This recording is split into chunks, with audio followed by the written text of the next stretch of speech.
Run actions, like the name suggests, will run multiple actions when a button is pushed.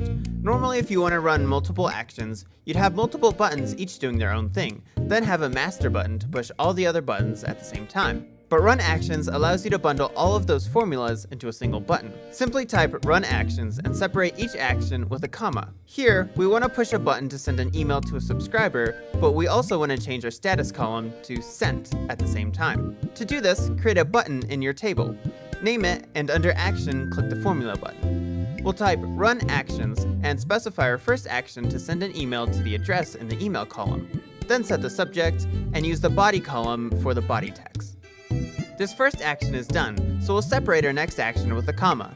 Next, we'll modify rows, and specify to modify only this row, then set the status column to equal yes. There's no limit to the number of actions you can have, so get creative.